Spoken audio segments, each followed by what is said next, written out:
Alors, j'ai la joie d'accueillir maintenant avec moi donc Bruno Perinet, qui nous vient de France et qui est le président de l'association Maria Valtorta en France, et qui va donc maintenant nous parler d'un sujet qui le passionne depuis de nombreuses années.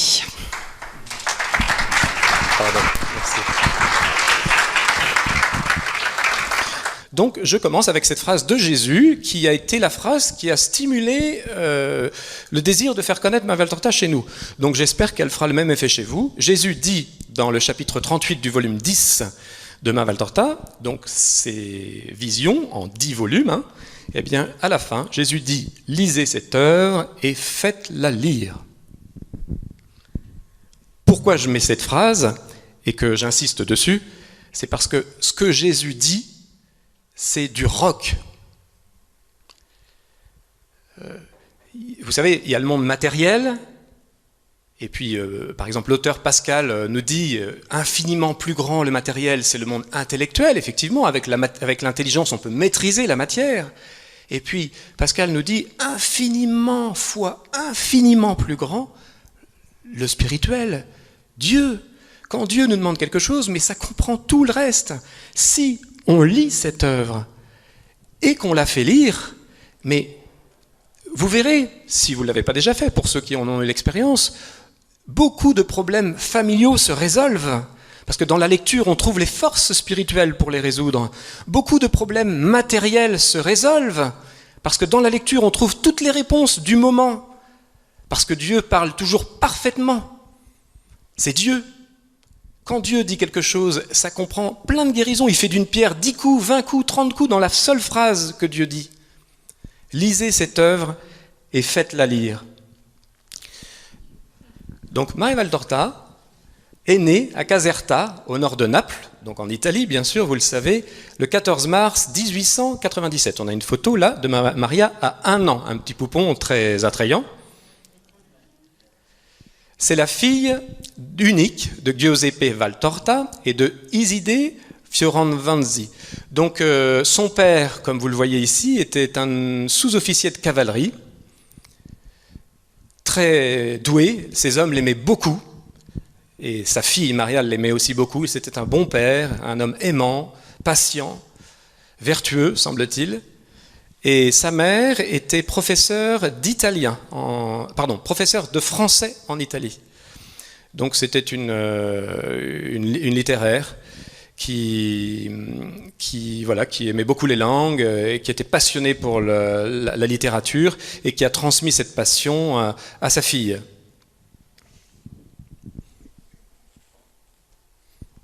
On va aller rapidement. J'ai de nombreuses photos de la vie de Maria Valtorta, on va en passer que 4-5. Juste pour nous introduire un petit peu, la connaître un peu mieux pour ceux qui ne la connaissent pas. Ici, vous voyez Maria au collège, donc elle est tout en bas à droite. Si j'ai une petite souris qui va vous montrer, vous voyez ici, je ne sais pas si la souris le montre sur l'écran. Oui, c'est ça, voilà. Tout en bas à droite, c'est Maria Valtorta. Je fais attention à ne pas toucher l'ordinateur, voilà. Ici. Donc, Maria a reçu une formation catholique dans les collèges catholiques qui étaient tenus par des sœurs religieuses dans lesquelles elle était envoyée. Je dis les instituts parce que son père étant un militaire, il était régulièrement muté autre part, donc il déménageait souvent, et donc elle a fait 4-5 instituts jusqu'à la fin de ses études, différents. Et donc à chaque fois, elle était chez des sœurs religieuses qui aimaient énormément le Seigneur, elle en parle beaucoup, et qui lui ont transmis l'amour de Dieu qu'elle a découvert au contact de ces religieuses. À tel point que Maria, bien avant de voir Jésus, elle lui a donné sa vie, et elle a une vie spirituelle très très belle. Elle avait quelque chose déjà d'une petite sainte. Le texte est petit, mais je vais vous le lire, c'est pour l'avoir sous les yeux. Elle écrit dans son autobiographie, puisque son conseiller spirituel lui a demandé, dans l'obéissance, d'écrire sa vie, bien avant qu'elle voie Jésus. Jésus descendit en moi avec le Père et l'Esprit. Elle parle de sa confirmation. Regardez un petit peu, écoutez un petit peu ce qu'une jeune fille est capable d'écrire. Chacun, donc Jésus, le Père et l'Esprit, chacun portant ses dons à la petite Maria. Le Père entra offrant à cette âme jeunette la vision de la majesté et de sa puissance. Le Fils apporta avec lui tous les trésors de sa miséricorde et de sa sagesse. Une jeune fille de 16 ans, l'Esprit Saint y versa ses lumières et les flammes de sa charité. C'est véritablement dans la lumière que j'ai vécu ces journées-là, une lumière qui rendit tout lumineux à mes yeux, le passé, le présent et l'avenir. Tout me fut clair. Cette lumière me fit comprendre, au sens le plus profond du mot, ce que devait être ma vie en Dieu et ce que Dieu voulait de moi pour conquérir le royaume de Dieu. Alors, on va vous parler à la fin de Chrétien Magazine, notre revue, la revue dont je suis le responsable, et qui avait été fondée par Monseigneur René Laurentin. Vous en avez peut-être entendu parler au Canada, de Monseigneur René Laurentin. Et donc, quand M. Ravaz est décédé et que Monseigneur m'a demandé de prendre la suite de la revue, j'ai travaillé 3 jours par mois, jusqu'à sa mort quasiment, pas toujours, pendant quelques années, 3 jours par mois avec Monseigneur Laurentin sur différents sujets pour le Chrétien Magazine. Et Monseigneur Laurentin, donc je le connaissais bien, eh bien, il me disait, quand j'ai fait les études sur Lourdes, je me suis rendu compte, plus j'épluchais les dossiers, que Sainte Bernadette était sainte avant que la Sainte Vierge lui apparaisse. Et c'est à cause de... une des raisons, c'est son âme qui a attiré la Sainte Vierge. Eh bien, je me permets de faire le parallèle. Maria Valtorta, vous allez voir la profondeur de l'âme de cette jeune fille. Il est très probable que Jésus ait été attiré par elle. Et Jésus l'explique plus tard.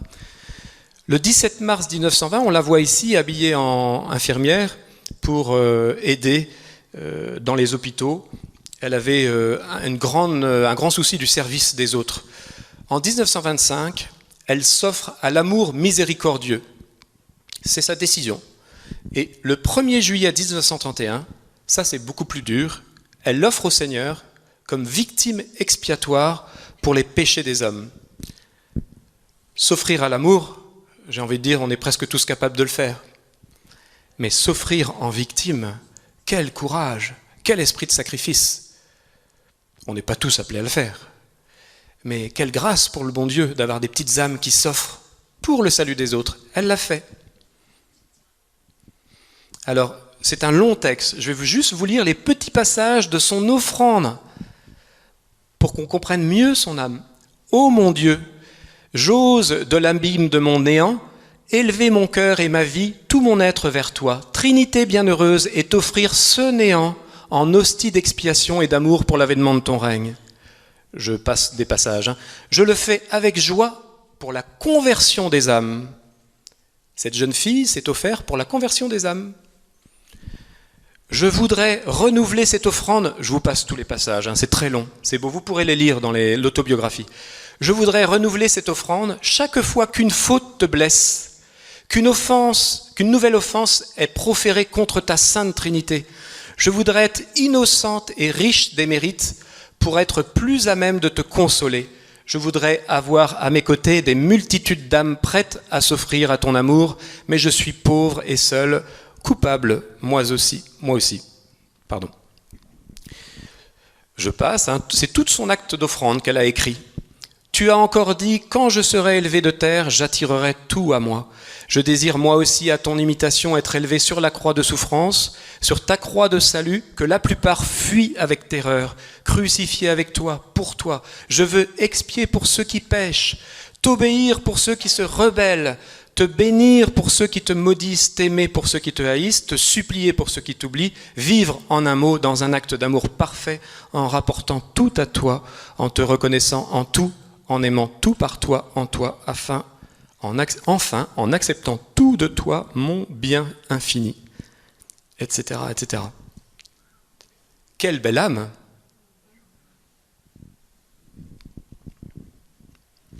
En 1943, clouée au lit depuis 9 ans, Maria Valtorta pense que sa fin est proche. Elle a eu un accident lors d'une manifestation, un fou s'est jeté sur elle en tapant avec une barre de fer dans le dos et elle a été finalement grièvement blessée, elle est devenue paralysée. Son confesseur, frappé par la grandeur d'âme de cette âme victimale, lui demande d'écrire sa vie. Elle s'exécute en moins de 2 mois. Au fil des pages, le dialogue avec Jésus se fait plus présent et plus intime. brusquement, et c'est de ça dont on va parler ce soir, le jeudi saint, elle reçoit la vision de Jésus sur la croix et le sens de sa mission. Elle peut attirer d'autres regards vers la croix en acceptant de vivre à cette fin dans un désert aride, seule avec la croix. Et Maria accepte. Et voilà la réponse du Seigneur. Elle commence alors à recevoir les scènes de l'Évangile. Elles sont écrites sans suite apparente, d'une seule traite, sans rature, mais parfaitement cohérentes entre elles. C'est là que Maria remplit 122 cahiers, soit près de 15 000 pages manuscrites, avec la description des visions et révélations qu'elle reçoit du Seigneur à partir de 1943 jusqu'en 1947 et en moindre mesure jusqu'en 1953.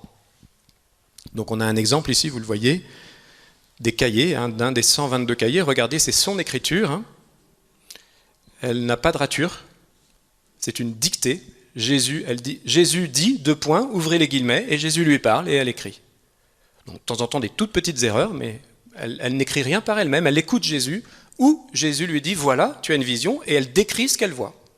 Un dialogue, Jésus parle, Pierre répond, les apôtres avancent, elle décrit ce qu'ils font, une personne interpelle, elle écrit ce que la personne dit, etc., etc. Et donc, ça fait l'objet, cette vie de Jésus qu'elle a vue, donc en quelques années, vous voyez, c'est très court, en 5 ans, 6 ans, oui c'est ça, 4 plus quelques années qui suivent, c'est ça, 4 ans, eh bien, ça fait l'objet d'une parution donc des fameux évangiles, l'évangile tel qu'il m'a été révélé. C'est-à-dire c'est un titre qui peut paraître prétentieux, mais au contraire qui est humble, c'est l'évangile tel que Jésus me l'a révélé. C'est le titre elle en parlait comme ça, l'évangile tel que Jésus m'a révélé. Donc l'éditeur a choisi le titre de l'expression qu'elle utilisait, elle. Donc tout en gardant son lit et malgré ses grandes souffrances, elle écrivait de sa propre main et d'un seul jet. Ces dernières années de sa vie sont douloureuses. À partir de 1956, Maria Valtorta se renferme dans une sorte d'isolement psychique après avoir tout offert à Dieu jusqu'à sa propre intelligence. Alors ceux qui disent du mal de Valtorta disent, vous voyez, elle était folle à la fin. Ben oui, elle a offert même son intelligence à Dieu. C'est elle qui a tout offert. Et on va voir après qu'elle n'était pas folle pendant les visions. Au contraire, elle avait toute sa lucidité, vous allez voir. Le 2 juillet 1973, sa dépouille a été transférée de Viareggio à Florence, dans une chapelle de la Santissima Annunziata. Donc elle avait effectivement rejoint les fondateurs des Servites de Marie. Ici, on voit sa tombe dans une chapelle, mentionne ses titres de gloire. Donc on a la traduction ici. Donc membre du tiers ordre des Servites de Marie, puisqu'elle faisait partie de cette communauté en tiers ordre, hostie agréée par Dieu et scriptrice des choses divines. C'était la scripte de Dieu. On voit sa chambre ici, donc à Viareggio, le village où elle a vécu. Vous voyez un petit plan de l'Italie ici, vous voyez, vous avez la botte italienne. Et alors, voilà, Viareggio était là, c'était pas trop loin de la mer, et donc sa dépouille a été déplacée à Florence. On peut aller prier dans sa chambre, qui est ouverte maintenant au public. Si un jour vous avez l'occasion de passer en Europe, en Italie, eh bien c'est pas très loin de Rome. Et vous pouvez aller prier au pied de son lit. J'ai eu cette grâce-là, moi l'année dernière, je suis passé prier au pied du lit de Maria Valtorta. Donc maintenant, je vais aborder les questions, les propos scientifiques, théologiques et, on va dire, apostoliques de l'œuvre. Donc cette œuvre magistrale donnée par Jésus à Maria Valtorta, l'évangile tel qu'il m'a été révélé, donc on peut dire vraiment en toute intelligence, en toute lucidité, qu'elle est véridique dans ses descriptions. On se demande si c'est vrai ou si c'est faux. Eh bien, on peut dire c'est véridique. Et on va voir pourquoi. On peut dire qu'elle se révèle sans erreur dogmatique. Elle est parfaitement fidèle à la théologie. Les grands théologiens qui se sont penchés sur la question l'ont confirmé. Plusieurs, on va voir tout à l'heure. pas moi je ne suis pas théologien, nous on est apprentis théologiens, mais les grands théologiens disent, mais c'est vrai, mais ceux qui ont étudié, ceux qui ont lu, pas ceux qui en parlent sans avoir lu. Et enfin, on peut dire que cette œuvre produit de bons fruits, de nombreux fruits. Vous en avez certainement autour de vous, dans vos familles, vous-même, et il y en aura encore beaucoup. Donc pour ces 3 raisons, on peut faire connaître Maria Valtorta en toute conscience, en toute lucidité, même si des avis contraires nous sont donnés, même si parfois des gens, peut-être même des amis ou des prêtres même, ou des laïcs engagés dans l'Église nous disent le contraire. Eh bien non, non, parce que c'est vrai, on va le voir. Cette œuvre est véridique dans ses descriptions. Elle est vraie, Maria n'a rien inventé. Jésus lui a montré des visions, et ces visions correspondent à tout ce qu'on connaît de la Galilée il y a 2000 ans, alors qu'elle était paralysée dans son lit. Donc ces visions exactes dans leurs moindres détails supposent une source surnaturelle. Cette femme paralysée dans son lit, qui n'avait à l'époque, en 1943, elle n'avait ni la télévision ni Internet, on est d'accord. Elle avait d'ailleurs le catéchisme de Saint Pie X et son évangile canonique. C'est les seuls livres qu'elle avait sur sa table de chevet, pour information. Enfin, les livres de référence. Eh bien, on va voir que cette femme décrit toute la géographie de la Palestine de manière parfaite. Cette femme paralysée dans son lit, qui n'avait jamais été en Palestine. Les milliers de détails vérifiables correspondent à la réalité sur le terrain. Elle décrit la géographie de la Palestine de manière parfaite. Plus de 500 sites, dont 270 nommément désignés, sont ainsi identifiés et localisés. Alors évidemment, je m'appuie sur les travaux de Jean-François Lavère, c'est l'auteur le plus connu sur cette question. Vous avez les livres de Jean-François Lavère, j'en ai un exemplaire ici, c'est le mien, celui-ci, L'énigme Valtorta. Donc Jean-François, que je connais bien, ça fait à peu près 10 ans qu'on travaille ensemble. Quand il a commencé à écrire, je lui ai demandé ses articles pour les publier dans le Chrétien Magazine, la revue mensuelle que nous éditons. Et donc petit à petit, on a publié ces petits articles qui ont fait l'objet de ce livre. Puis après un autre, l'énigme, la suite, etc. Donc l'intention était de publier les travaux scientifiques qui montrent que les différentes disciplines confirment tous les détails que cette pauvre femme donnait sans aucune information dans son lit. Et alors Jean-François est un ingénieur air liquide, donc un chimiste, qui a aujourd'hui 68 ans, 70 ans, peut-être il approche les 70 ans, et il était à l'âge de 60 ans lorsqu'on s'est rencontrés, bien avant qu'on se rencontre, sa femme lisait Maria Valtorta le soir dans son lit. Et lui n'aimait pas Maria Valtorta, donc il la laissait lire, et puis il faisait des mots croisés. Et sa femme, Anne-Marie, disait, écoute Jean-François, tu devrais écouter un petit peu, c'est bien, je vais te lire un passage. Alors il lisait un passage, et Jean-François il disait, oh là là, ça m'intéresse pas, Maria Valtorta, ça m'intéresse pas. Il continuait ses mots croisés. Alors de temps en temps, il lui faisait un peu la conversation, mais en fait il me disait, ça m'intéressait pas, je laissais passer. Jusqu'au jour où il entend Jésus qui dit à Maria Valtorta, je te donne de nombreux détails, note-les bien, ça servira. Puis lui, comme scientifique, il s'est dit, des détails ? Justement, on va voir. Et puis, il a commencé à vérifier les détails. Quand Maria dit « Je vois le groupe apostolique qui descend le long d'une rivière, on approche du palais de Lazare, nous sommes pas très loin de Bethléem, etc. » Eh bien, il vérifie que, évidemment, les cartes géographiques montrent la même description. Elles ne se trompent pas.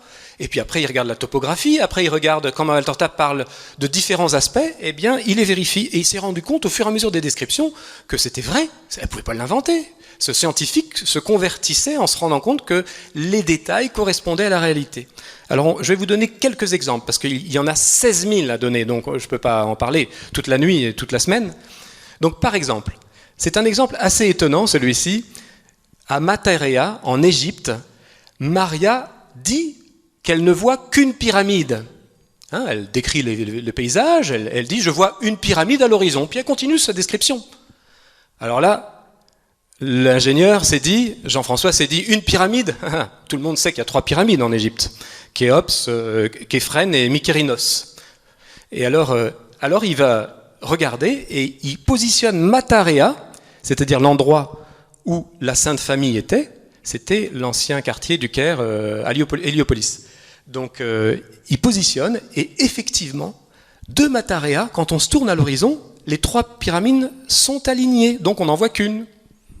Très étonnant. Une romancière n'aurait pas pu inventer ça. Elle aurait dit, je vois 3 pyramides, évidemment. Vous voyez, ça c'est un détail qui l'a attiré. Et alors il a continué à vérifier les détails. À Bethsaïda, le village de Pierre et d'André, le lieu est localisé par Maria 40 ans avant sa découverte en 1987. L'archéologie découvre un lieu qu'elle a décrit parfaitement en 1943. Et qu'est-ce qu'elle a décrit ? Jésus lui dit, il ne faut pas chercher Bethsaïda à côté des rives du lac, ici, puisque c'était un village de pêcheurs. Maria voyait Bethsaïda il y a 2000 ans, à côté des rives du lac. Et Jésus dit, il ne faut pas les chercher parce que 2000 ans d'alluvions ont comblé, des alluvions venant du fleuve, ont comblé le lac. Et donc, Bethsaïda est aujourd'hui dans les terres. Alors les archéologues ont couru, et ils ont trouvé Bethsaïda à 1 kilomètre au nord des terres, effectivement, dans les terres. Encore un détail qui confirme que c'est vrai. Et donc, ils ont trouvé en fait un village de pêcheurs, avec des détails de pêcheurs, des barques, des filets, en fouillant, donc propre à un port. Or, le lac est, comme Jésus l'a dit, à 1 kilomètre. Un détail parmi les 500 sites géographiques vérifiables avec les descriptions de Maria Valtorta. Un autre exemple, les grottes d'Arbela. Le lieu d'élection des 12 qu'elle décrit est parfaitement identifié. On distingue à peine ces petites grottes, là vous voyez. Vous vous souvenez, pour ceux qui ont lu, Jésus dit aux apôtres, allons faire une retraite. Il les emmène dans les grottes, c'est ça, et il les place dans différentes grottes. Chaque apôtre a sa grotte, il fait sa retraite personnelle. Jésus se retire dans une grotte plus haute, et ils font leur première retraite qui débouche d'ailleurs sur l'élection des 12. À la sortie de cette retraite, Jésus dit, je te nomme, Pierre, etc. Il les détermine comme les 12 apôtres. Et Jésus distribue la nourriture tous les jours, il leur fait un enseignement et ils repartent prier dans leur grotte. Voilà, la toute première retraite de l'Église. Et Maria décrit tout ce qu'elle voit. Elle dit, voilà, le groupe qui monte, pas très loin sur la route de... je ne sais plus quelle route, d'ailleurs, je ne l'ai pas retenue. Et tout colle avec la description, et surtout les descriptions des grottes. Donc on sait où c'est. On a vu. Jésus est passé là avec les apôtres, et Maria décrit le site tel qu'on l'a retrouvé. Alors qu'elle était dans son lit, paralysée, sans la télévision, sans Internet, etc., etc. Vous voyez, 500 sites géographiques parfaitement décrits. Donc c'est une source surnaturelle. On peut le dire. On en est certain. Elle décrit aussi, je citais l'exemple ce matin, je crois, par exemple, dans le palais de Lazare que les archéologues ont redécouvert dans les années 80 à Jérusalem, eh bien, on a découvert, dans les années 80, je dis bien, une pièce en marbre rouge. Et Maria Valtorta, en 1943, décrivait les passages de Jésus dans le palais de Lazare, et à un moment, elle dit, il traverse une pièce rouge. Puis elle met une note, elle dit, mais je la vois rouge. Oui, mais il n'y a pas de pièce rouge. Elle dit, mais moi je la vois rouge. Et il y avait effectivement une pièce en marbre rouge, etc., etc. Vous voyez ? Donc une précision qu'aucune personne n'aurait pu deviner toute seule. Si elle était calée, ou plutôt si la géographie confirme que la source était surnaturelle, eh bien l'archéologie aussi le confirme. Donc à travers quelques exemples, c'est pareil, une centaine de monuments sont parfaitement décrits et confirmés par les archéologues, dont plusieurs sont découverts après la mort de Maria Valtorta. Je vous ai cité le palais de Lazare à l'instant, il y en a bien d'autres, on va en voir. Tout ce qui a pu être vérifié à ce jour s'avère exact. C'est-à-dire que les scientifiques, quand ils prennent l'œuvre de Valtorta, ou plutôt quand ils ont pris, puisque maintenant les recherches ont été faites et vérifiées, ils prennent chaque détail et c'est une vérification systématique. Elle décrit ça, on va voir si c'est vrai. Elle décrit ça, on va voir si c'est vrai. Eh bien, tout ce qui est vérifiable correspond à la réalité. Elle voit par exemple le tombeau de Rachel. Et alors ce qui est très intéressant, c'est qu'elle le voit comme il était sans l'ajout qui a été fait en 1850. Aujourd'hui, le tombeau, il est comme ça. C'est-à-dire que si on veut inventer une histoire avec Jésus et qu'on parle du tombeau de Rachel, on en parle comme ça, c'est-à-dire un bloc carré plus un rectangle. Et Maria dit qu'elle voit les apôtres et Jésus donc, qui sur la route s'arrête pour faire une prière sur la tombe de Rachel, et elle dit « je vois un cube avec un dôme ». Elle ne dit pas un rectangle. Effectivement, le rectangle a été construit en 1850. Elle avait donc une vision d'il y a 2000 ans, tel qu'il était à l'époque. Elle décrit les piscines de Salomon. On en parlait ce matin, donc peu connues à son époque et entièrement restaurées depuis peu. Alors les piscines de Salomon, c'était un peu la réserve d'eau de Jérusalem à l'époque. Salomon avait construit des piscines, donc il y avait l'eau qui arrivait sur la première piscine, qui sont immenses, on va voir tout à l'heure, qui coulait dans la deuxième et qui coulait dans la troisième. Et donc à côté de Jérusalem, là-haut. Et j'ai mis des photos pour que vous voyez à peu près l'échelle. Regardez la taille des piscines, il y a 2 personnes là. Donc ça c'est une des piscines. Eh bien en 1943, les piscines étaient enfouies. Et Maria en parle parfaitement. Et elles ont été dégagées après par les archéologues israéliens devant les avancées du tourisme et tout l'intérêt de dégager tout ça pour Jérusalem, vous voyez. Donc on a dégagé quelque chose qu'elle avait parfaitement décrit en 1943. Parce que le groupe apostolique passait devant il y a 2000 ans. Il y a 2000 ans, elles étaient là, ces piscines. Elles datent de Salomon. Elles datent de 4000 ans, Salomon. 2000 ans avant Jésus-Christ. Non, peut-être pas autant, mais... Voilà. Et on les voit encore en photo ici. Et enfin, les déplacements dans Jérusalem s'intègrent parfaitement avec les plans de la cité tels qu'elle était il y a 2000 ans. Donc ça, c'est Hans Hoffen, en 1975, qui a fait une étude. Il a pris tous les déplacements de Jésus décrits par Maria Valtorta, et puis quand elle disait qu'il approchait devant une porte, par exemple la porte des moutons, une porte du temple, et que Jésus devait contourner un pylône avec les apôtres pour rentrer dans... Eh bien effectivement, il y a un pylône devant, etc., etc. Et il a pris toutes les descriptions, tous les passages que Maria donnait concernant le temple, et Jérusalem, et tout s'intègre avec la connaissance archéologique qu'on a depuis. Alors que ce n'est pas une spécialiste, elle le dit elle-même, c'est simplement une description que Jésus lui donne. Donc voilà une preuve supplémentaire d'authenticité.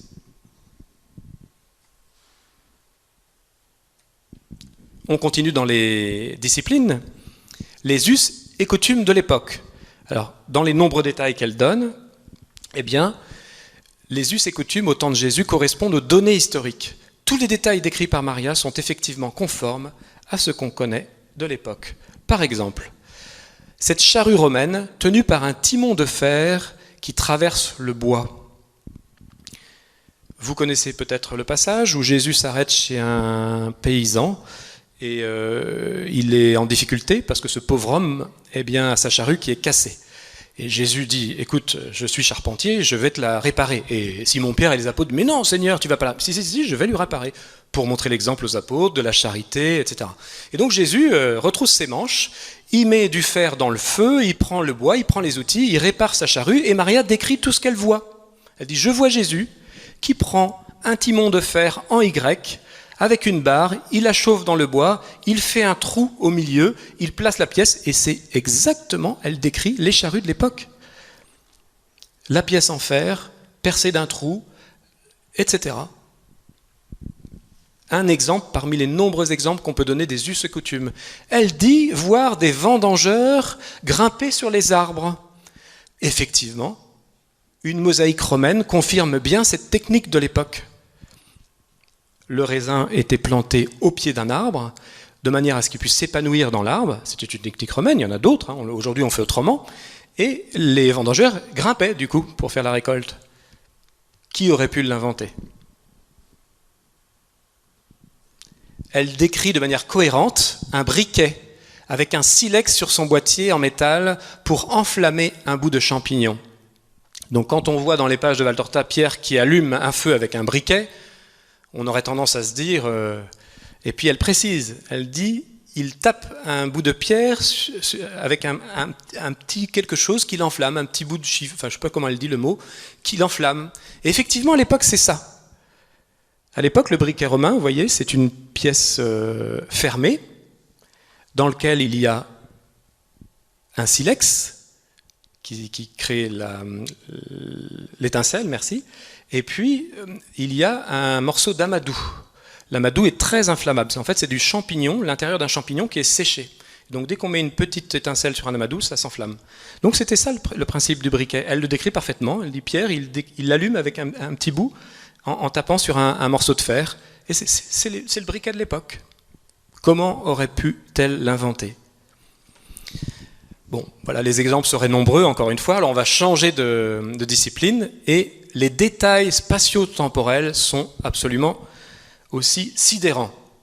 Dans ces visions reçues, pourtant dans le désordre, une fois remis en ordre, les 4000 détails spatio-temporels sont parfaitement cohérents.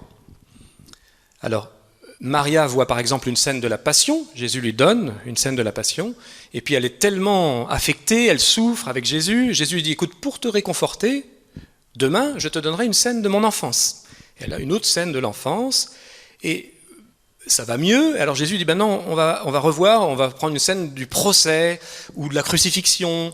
Alors elle est affectée parce qu'elle souffre, elle aime Jésus, alors Jésus dit, ben on va prendre un autre passage, maintenant on va prendre un passage de ma vie apostolique. Et dans ces désordres constants, d'un jour à l'autre, elle voit des détails, elle voit les détails qui montrent, eh bien, alors j'espère en parler après, je ne sais plus, voilà, c'est ça, c'est deux descriptions. Elle voit des détails sur, par exemple, quand un apôtre dit « Demain, au sabbat, nous pourrons… » Alors, elle sait que demain, donc aujourd'hui, on est la veille du sabbat, etc. Vous voyez, elle a des détails comme ça, eh bien, quand on met toutes les visions qui étaient prises dans le désordre, on les met dans l'ordre, eh bien, premier miracle, c'est que tout l'ordre colle, c'est-à-dire que effectivement la vision 2 jours après, eh bien, colle. C'est ce qui se passe, on est le sabbat. Et puis enfin, eh bien, tous les détails collent avec les descriptions qui l'entourent. C'est-à-dire que tous les détails qui sont donnés par l'entourage, et on y vient, la lune, les descriptions des phases lunaires, tout ça est cohérent. C'est-à-dire qu'on peut voir d'une page à l'autre, effectivement, la pleine lune, et puis après ils disent que la lune est, eh bien, est au début de sa phase, etc. Tout colle quand on en parle. C'est très étonnant. C'est bien la preuve que Jésus lui a montrée. Les nombreuses descriptions des phases lunaires sont toutes cohérentes entre les autres éléments chronologiques de date. Une telle précision est humainement impensable sans l'aide de logiciels d'astronomie. Donc comment elle fait? Alors je vous ai fait un petit train pour vous expliquer un petit peu comment ça se passe. C'est tout simple, hein. Une scène de nuit de pleine lune dans un mois donné et daté. Quand elle a cette scène-là, eh bien les spécialistes arrivent à l'identifier sur le calendrier julien ou romain. Enfin le calendrier de l'époque, eh bien, une scène de nuit, quand il y a la pleine lune, eh bien, on connaît une date. Alors à partir de cette date, c'est une analyse méthodique de ces milliers d'indices qui permet de reconstituer peu à peu les suites d'événements reliés entre eux et de les dater. On connaît le lendemain, par exemple, donc si cette scène a lieu le 1er mai 31, eh bien le lendemain, on sait que c'est le lundi 2 mai. D'accord ? Et si elle a un détail 3 jours plus tard, et que c'est le sabbat, elle sait que c'est le jeudi 5 mai. Enfin, les scientifiques savent que c'est le jeudi 5 mai. Si elle dit la veille du sabbat suivant, eh ben on sait que c'est 8 jours après, le mardi 11, etc. Et donc, vous voyez, on fait des petits trains. Les scientifiques, à partir de tous les détails de Valtorta, ont reconstitué les années, les jours, et ont réussi, en les mettant bout à bout, vous voyez, les différentes dates, on a réussi au final, ces trains d'événements, eh bien, ont permis de reconstituer la totalité des 3 années de la vie publique de Jésus. Donc, grâce aux visions de Valtorta, l'exégèse, maintenant, les exégètes peuvent aller puiser l'ordre chronologique de manière très fiable. On est certain. Tout colle avec les dates, les lunes, les phases. Il y a quelques doutes. Il réside très peu de doutes, mais les scientifiques en parlent. Donc c'est une grâce. Une autre discipline, la faune, la flore et les minéraux de Palestine sont décrits avec talent pour une femme, encore une fois, qui n'y avait jamais été. En effet, elle ne parle pas des carottes, ni des pommes de terre ou des tomates, qui, effectivement, n'existait pas en Palestine à l'époque. Elle ne parle pas du riz, apparu au XIXe siècle. Un romancier aurait pu tomber dans le piège. Elle, non, elle n'en parle pas parce qu'elle ne le voit pas, tout simplement. Et elle nomme l'avoine et le seigle cultivés en Palestine au 1er siècle et qui pourtant ne sont pas mentionnés dans la Bible. Mais les spécialistes nous confirment qu'elle a vraiment été cultivée au 1er siècle. Elle ne voit pas de chat qui était effectivement banni du pays, ni de chien. Sauf une fois, à Ascalon, seul endroit où, curieusement, les archéologues ont retrouvé justement en 1986 un cimetière de chiens. On en voit une photo ici. Très étonnant, ça colle parfaitement, ces descriptions collent parfaitement avec l'archéologie de ce qui se passait il y a 2000 ans.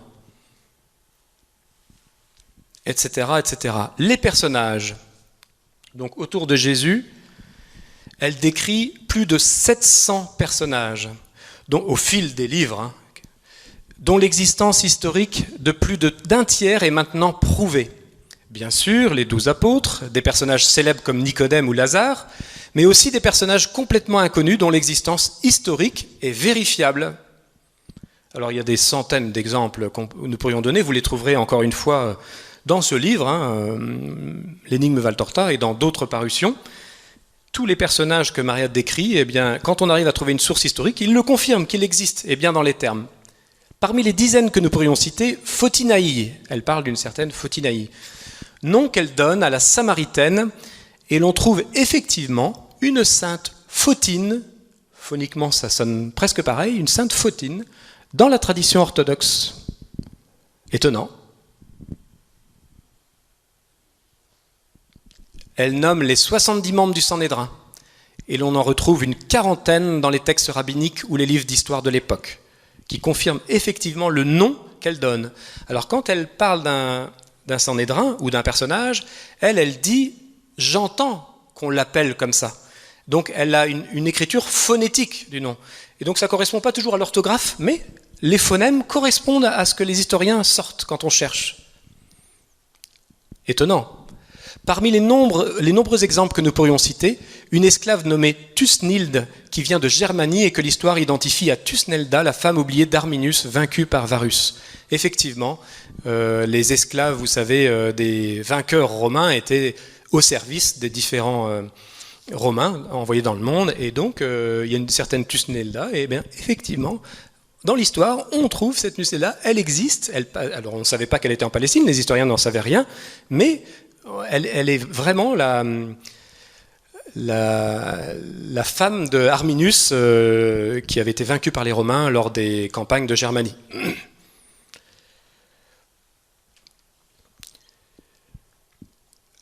Donc les personnages, encore 700 autres personnages, on ne peut pas tous les citer. Les déplacements.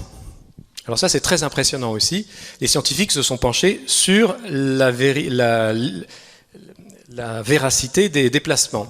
Plusieurs chercheurs ont analysé ces déplacements sur 500 étapes décrites, et tous les voyages du groupe apostolique, sans exception, sont confirmés plausibles tant du point de vue de leur durée que de la distance parcourue, que ce soit tous les déplacements à pied ou d'un rameur ou voilier.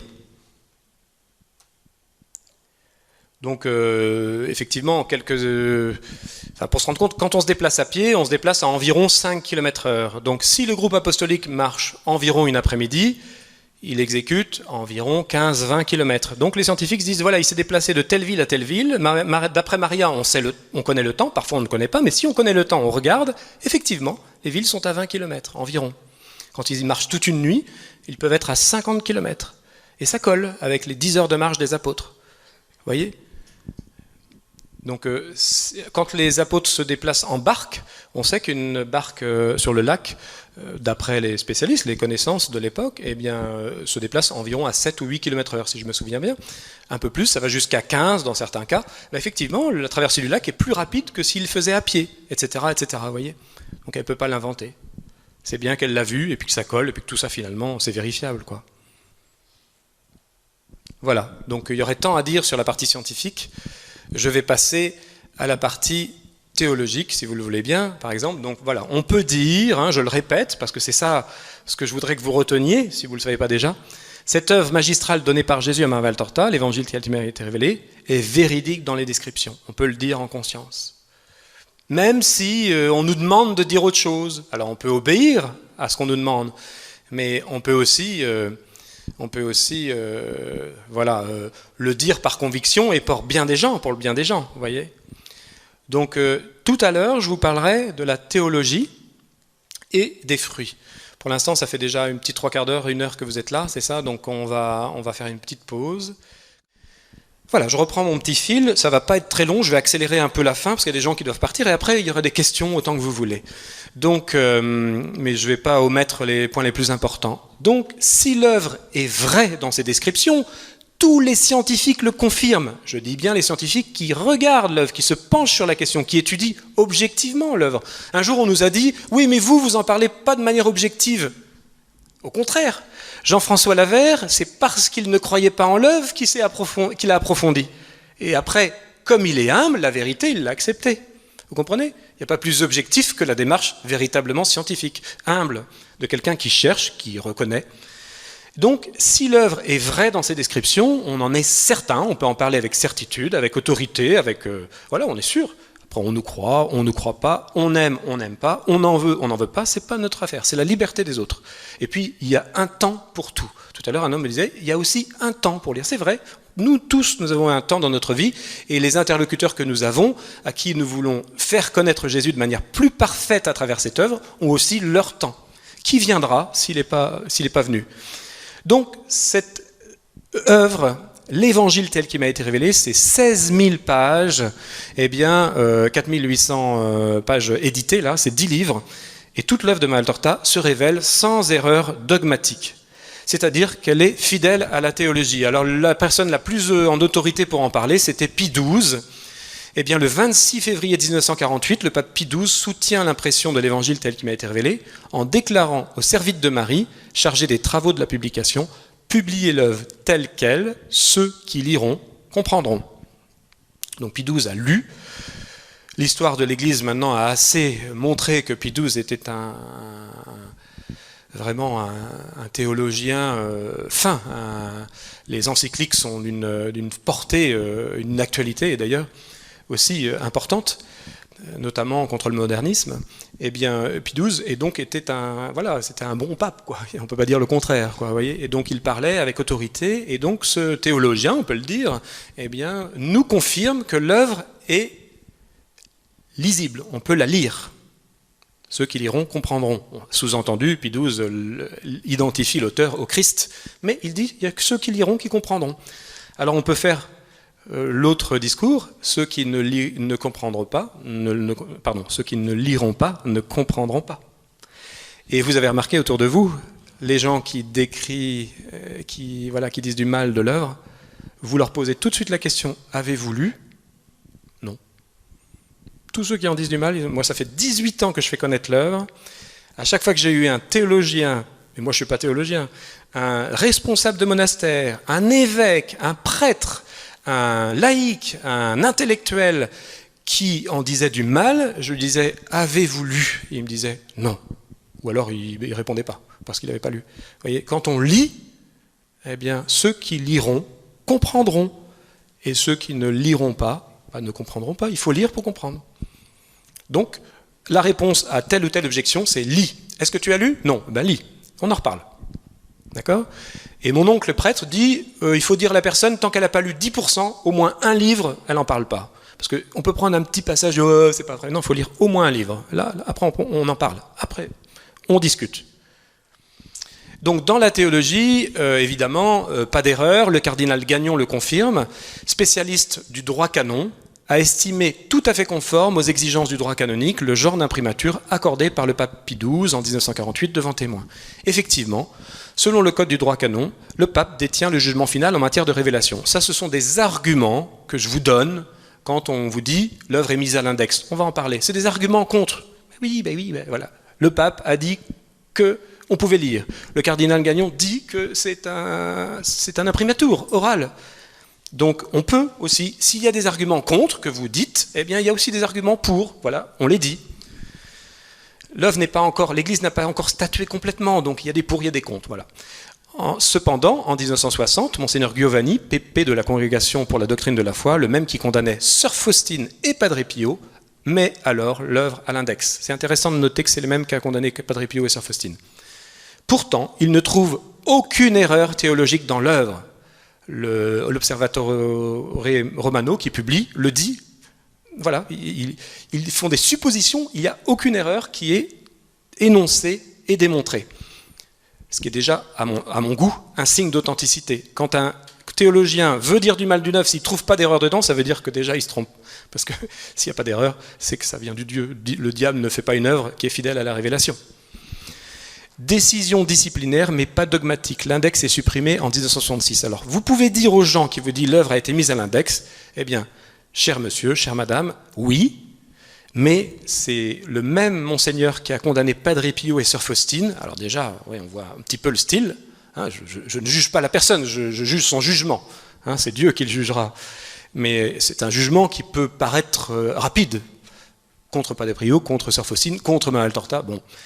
Et puis, surtout, il n'y a pas eu d'erreur et c'est une décision disciplinaire. Pourquoi ? Parce que l'histoire est que le père Berti avait les cahiers, donc les écrits de Maria Valtorta, dans sa possession. Rome lui a demandé de les apporter, les originaux. Alors il s'est dit non, ça sent le roussi là. Donc il n'a pas voulu, il a fait un double, il a apporté le double et il a demandé une permission de publication, on ne lui a pas donné, donc il a dit je vais vite les publier pour plus qu'on m'interdise. Donc il n'a pas désobéi, il n'a pas eu la permission, et donc mise à l'index, et c'était parce qu'il n'a pas obéi. C'est disciplinaire, c'est pas parce que l'œuvre est mauvaise. Vous voyez la distinction ? C'est important de le savoir quand vous avez des gens en face de vous. En tout cas, si elle est mauvaise, personne ne l'a prouvé jusqu'à maintenant. Paul VI, le 17 janvier 1974, le secrétaire du pape Paul VI, donc la plus haute instance du Vatican, transmet au père Rochini des félicitations du Saint-Père pour son ouvrage. La Vierge Marie dans les écrits de Maria Valtorta, ouvertement favorable à Maria Valtorta. Donc cette œuvre, malheureusement, il n'y en a plus dans la librairie. Vous pouvez le commander à la librairie Saint-Joseph à Québec. La Vierge Marie dans les écrits de Valtorta, c'est tous les passages de la Sainte Vierge qui sont dans l'œuvre, qui sont repris, et Paul VI a félicité. Jean-Paul II lisait Maria Valtorta. Alors c'est une information qu'on connaît depuis 20 ans, mais je ne la citais jamais parce que j'en avais jamais eu la preuve. Et le père Bonnet nous a donné cette preuve. Lors de ses études à Rome, a rencontré, donc le père Bonnet qui est mort le mois de mars de l'année dernière, de cette année, pardon. Oui. Eh bien, lors de ses études à Rome, a rencontré par 3 fois son secrétaire personnel, le cardinal Divitz, qui lui a certifié avoir vu souvent les œuvres de Maria Valtorta sur la table de chevet de Jean-Paul II. Donc on sait que Jean-Paul II lisait Maria Valtorta. Donc évidemment, s'il avait trouvé une erreur, il l'aurait dit. Mère Teresa disait du bien de l'œuvre. Le père Léo Masbourg, son conseiller spirituel allemand, interrogé en 2009 par la revue Chrétien Magazine, confirmait sa réaction positive, sans se souvenir d'autres détails. Donc j'étais là quand l'abbé Pierre Lefebvre, mon oncle, a questionné le conseiller spirituel de Mère Teresa, et il a dit effectivement, elle en disait du bien. Maintenant je ne me souviens plus exactement, parce qu'on avait entendu parler qu'elle partait toujours en déplacement avec un livre. Et il dit, je ne peux pas vous l'assurer. Donc voilà, on n'est pas sûr de ça. Mais on sait qu'elle aimait l'œuvre. Le Padre Pio conseillait fortement la lecture. Une pénitente lui demande 1 an avant sa mort si elle pouvait le lire. Le Padre lui répondit, non seulement je vous le permets de lire, mais je vous le commande, avec son style italien un peu directif, là. Voilà. Donc le Padre, si lui l'avait identifié au Christ, qui sommes-nous pour avoir un jugement meilleur que le Padre Pio ? Monseigneur Carinci, cette œuvre pouvait porter beaucoup d'âmes au Seigneur, pourrait porter beaucoup d'âmes au Seigneur, des pécheurs à la conversion et des bons à une vie plus fervente et plus active. Vous voyez, les exemples sont multiples. Je vais vous donner tout à l'heure un Chrétien Magazine qui a été fait il y a 2 ans, et donc dans lequel j'ai consigné à peu près l'essentiel des témoignages, comme ça vous l'aurez, vous les aurez. Il y a d'autres avis de théologiens, de personnes imminentes qui dépassent largement notre intelligence et notre connaissance de la révélation, qui estiment que l'œuvre est tout à fait fidèle à la révélation, à la doctrine. Voilà. Donc, je répète, pour que vous retenez bien, pardonnez-moi de répéter, cette œuvre est vraie grâce aux vérifications scientifiques, elle est fidèle aux enseignements, elle est fidèle à la révélation, fidèle à la doctrine catholique. autant qu'on a pu le vérifier dans tous les détails. Donc, comment ne peut-elle ne pas venir de Dieu? Et enfin, s'il en était besoin, on va voir quelques bons fruits. Et je termine là-dessus. Quelques exemples rapides. Le père Yannick Bonnet, nous l'aimons beaucoup, puisque c'était le seul prêtre qui m'a encouragé, dès le départ de la fondation de l'association, qui m'a encouragé publiquement. D'autres prêtres m'ont encouragé, d'autres évêques m'ont encouragé, mais toujours il me disait, il ne faut pas dire mon nom. Je comprends, je les comprends. Je ne dis pas que c'est bien, mais je les comprends, parce que voilà, ils ne veulent pas avoir de problème avec les révélations privées, vous savez, hein, le contexte. Mais il nous encourage. Et lui a dit, je vous encourage, et je dis, mon père, on peut citer votre témoignage? Il m'a dit, oui, vous le citez, j'assume. Donc évidemment, il y a une amitié qui est née au fur et à mesure de ces 15 ans de travail avec lui sur ces questions. À la question d'une dame, peut-on lire Maria Valtorta? Le père Yannick Bonnet répond, comme un bon conseiller spirituel, l'évangile tel qu'il m'a été révélé éclaire beaucoup de choses. Si cette lecture vous rend plus aimante de Dieu, de l'Église et de votre prochain, continuez à lire. Ça, c'est du discernement. Est-ce que c'est de Dieu ou pas de Dieu? On ne peut pas le dire forcément au premier abord, mais est-ce que cette lecture vous rend plus aimante de Dieu? Vous connaissez mieux le Christ après? Oh oui. Vous l'aimez plus? Oh oui. Hein, en lisant Valtorta, on aime plus Jésus. Hein. Est-ce que vous aimez plus l'Église? Oh que oui. Les sacrements, comment Jésus les encourage à la pratique, comment il détaille tous les fruits, comment il l'explique aux prêtres, même comment confesser, vous trouverez ça dans l'œuvre, etc., aux premiers apôtres. Comment il les défend, comment il explique le rôle dans l'âme, que c'est 7 médicaments pour les âmes, c'est-à-dire qu'on pratique les sacrements, nos âmes sont guéries, c'est guéri, de la guérison. Jésus explique tout ça. Donc évidemment l'Église, qu'on court vers elle après avoir lu tout ça, vous comprenez? Et enfin, est-ce que vous aimez plus le prochain en aimant Valtorta? Oh que oui. On l'aime peu le prochain, mais on l'aime un peu plus quand même quand on applique tout ce qu'on voit de Jésus, de Marie, des apôtres, quand on voit l'exemple parfait du Seigneur. Ou alors on a une mauvaise volonté, il y a des âmes à qui l'exemple de Jésus ne suffit pas, et espérons pour nous il nous suffise. Une mère de famille, quelques derniers témoignages. Grâce à cette lecture, j'ai trouvé la force de pardonner à mon mari qui m'a quitté. Je me souviens de ce témoignage, c'est pour ça que je l'ai écrit. Cette dame, moi j'ai eu à peu près 1 millier de personnes depuis 18 ans qu'on a rencontrées, qui ont lu Valtorta et qui nous expliquent les bienfaits dans leur vie. Et j'ai pleuré quand j'ai écouté ce témoignage, parce que je trouvais ça très beau. Cette femme, j'ai eu une larme, hein. Cette femme qui avait, voilà, son mari est parti, c'est très douloureux, ça arrive malheureusement. Et elle dit, quand j'ai lu Valtorta, là, j'ai réussi à pardonner. Vous voyez? Elle a trouvé son salut, parce que la haine éloigne de Dieu, hein, à tout jamais. Hein. Il faut guérir de la haine pour vivre avec Dieu et gagner le ciel. Eh bien, elle a guéri. Que c'est beau. Son âme a guéri. Un prêtre, cette lecture m'a aidé à cheminer vers le Seigneur et a été un instrument de l'accueil favorable que j'ai donné à la vocation sacerdotale. J'ai rencontré plusieurs jeunes, 3 que je connais personnellement, qui ont, après la lecture de Maria Valtorta, pendant leur jeunesse, ont décidé de devenir prêtres. Et il y en a plus que 3, mais moi j'en ai au moins 3, vous voyez, que j'ai rencontrés, c'est beau.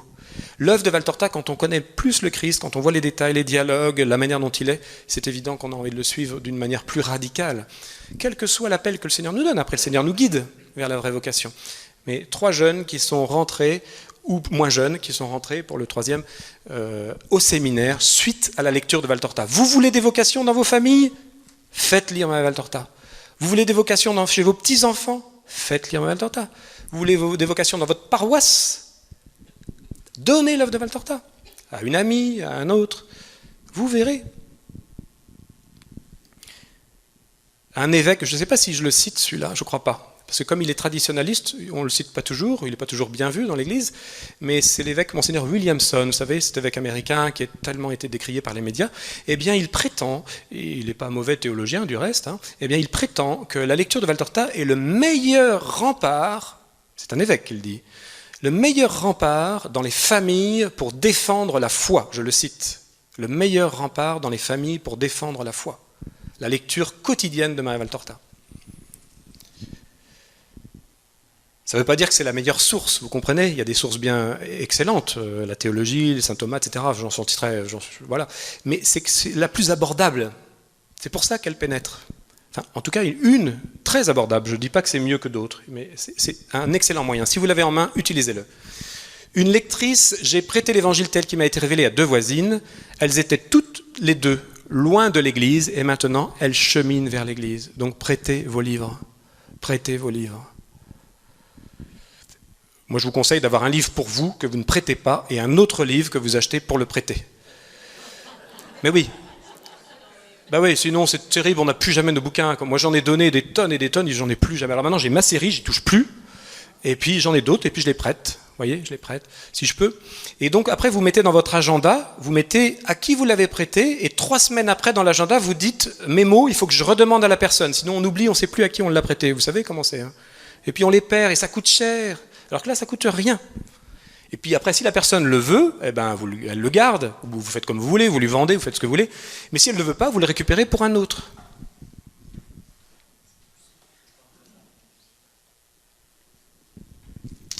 Une aveugle. Donc c'est une cliente, c'est aveugle, c'est pour ça que je cite ce témoignage, c'est pareil, c'était bouleversant. J'ai eu une panne d'ascenseur de 3 semaines qui m'empêchait de sortir dans mon état de cécité. Pour une aveugle, 3 semaines sans ascenseur. Vous vous rendez compte? Elle m'a dit je ne pouvais plus sortir. Incroyable, les pauvres gens, ce qu'on a à subir dans la vie, c'est 3 semaines, une aveugle bloquée dans son immeuble. J'ai écouté la vie de Jésus du matin au soir. Au lieu des pires semaines de ma vie, j'ai passé les 3 plus belles semaines de ma vie. Il fallait l'écouter dire ça. Elle disait, j'avais l'impression que Jésus, il était là. Je pense que le Seigneur lui a donné des grâces spéciales, parce qu'une aveugle bloquée dans un immeuble, là le Seigneur, il est bon, mais là il est vraiment bon, quoi. Enfin, vous connaissez le Seigneur en lisant Valtorta comme il est, quoi. Mais quand il a vraiment des gens bloqués, enterrés, il déverse sa miséricorde d'une manière vraiment particulière. Donc elle a dû sentir le Seigneur d'une manière particulière, il a dû se donner. C'est beau. Valtorta encore une fois, la lecture. Une religieuse, en faisant mon repassage, j'écoute la version audio. On est toujours avec Jésus, c'est formidable ce que ça apporte. Effectivement, j'en parlais tout à l'heure, grâce à l'audio, on peut l'écouter et oui, c'est beau, c'est beau.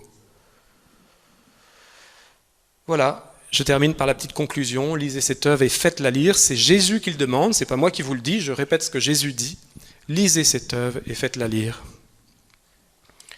Alors, c'est pour ça qu'on a décliné, hein, j'en ai parlé tout à l'heure, j'en reparlerai pas, mais on a décliné les livres en audio pour les adultes, pour les adolescents, les enfants et les petits-enfants. Et en 9 langues. Aujourd'hui, on les a fait en français, c'est-à-dire que nous ne sommes pas l'éditeur de l'italien. Vous avez compris que c'est le Centro Editale Valtortiano, les Italiens qui éditent l'œuvre originale, et nous sommes français. Donc nous éditons, nous diffusons la traduction française que eux impriment, et nous avons adapté pour les enfants. C'est-à-dire c'est nous qui avons fait ce travail. Donc effectivement, ça vient de la France, les adaptations pour les enfants, et nos adaptations pour les enfants sont déjà en 9 langues. C'est une grâce pour tous les enfants, c'est vraiment une grâce. Et donc, nous donnons les droits à l'étranger. C'est-à-dire quand un pays, si vous avez des contacts aux États-Unis, ici, en anglais, et que vous avez des gens susceptibles de connaître des éditeurs qui veulent éditer les adaptations de Maria Valtorta pour les enfants, venez vers nous, s'il vous plaît, parlez-leur. On donne les droits, on ne les vend pas, on les offre pour l'évangélisation. Donc, si vous avez des contacts, vous le faites, et il faut que ça se diffuse. Il faut que les enfants du monde entier lisent de Valtorta. C'est beau quand même pour les enfants, c'est une vraie catéchèse. Vous voyez. Donc... voilà, et on peut faire toutes sortes d'apostolats hein, pour tous les médias, notre portée, papier, internet, téléphone, on peut utiliser tous les moyens qu'on a pour faire connaître cette œuvre. Souvenez-vous, Sœur Faustine a été couronnée par l'Église parce qu'elle a été répandue par des laïcs, c'est à nous de le faire. Donc faites-le de votre mieux, s'il vous plaît, et c'est ce qu'on essaie de faire aussi. Et puis enfin, je mentionne une dernière chose, pour ceux qui veulent s'abonner, nous avons lancé une revue qui démarre le mois prochain, qui s'appelle l'Évangile du dimanche, qui est l'équivalent, pour faire vite, de Prions en Église, mais avec Maria Valtorta. C'est-à-dire qu'on a tous les passages de l'Évangile, du prêtre, le dimanche, et l'équivalent dans Valtorta. Comme ça, on a par exemple, quand le dimanche, on a la guérison de la femme adultère, pas la guérison, pardon, la miséricorde, hein, Jésus absout la femme adultère, eh bien, dans Valtorta, on voit les détails. Et souvenez-vous, Jésus est sur le sable. Dans les évangiles, on sait qu'il écrit dans le sable, et dans les descriptions de Valtorta, elle voit, et elle voit, et elle dit, Jésus écrit, il y a un pharisien qui parle, et Jésus écrit son péché. Dans le sable, discrètement, le pharisien est devant lui. Il est assis, il fait mine de rien, il écrit, parricide, a tué son père. Le pharisien, il s'en va. Il y a un autre pharisien qui dit « Ouais, il faut la condamner ». Jésus dit « Adultère ». Il s'en va. Et on voit, on comprend pourquoi ils arrêtent. Et Jésus dit que le premier qui a péché jette la première. Et tout le monde s'en va. Voilà. Et donc, voilà, Jésus, tout l'enseignement. Et donc, vous voyez, on a le passage de l'Évangile et la concordance dans Valtorta. Donc vous pouvez vous y abonner aussi, ça nous soutient, si vous le voulez, vous pouvez, c'est avec Chrétien Magazine. Je vais vous donner un Chrétien Magazine, comme ça vous aurez nos coordonnées, vous pouvez le faire. Est-ce que c'est sur Internet ? C'est sur Internet aussi, on peut l'avoir gratuitement, c'est-à-dire que si vous voulez les passages de Valtorta et du dimanche, vous cherchez sur Internet l'Évangile tel qu'il m'a été révélé, vous tapez dans vos moteurs de recherche correspondance, le dimanche, Évangile du dimanche, et puis très vite vous avez des sites qui proposent, dont les nôtres, c'est gratuit, on peut l'avoir sur Internet. Oui, voilà. Voilà, j'en ai terminé pour la présentation. Au revoir la dame qui devait partir à 9h30. Aux dames.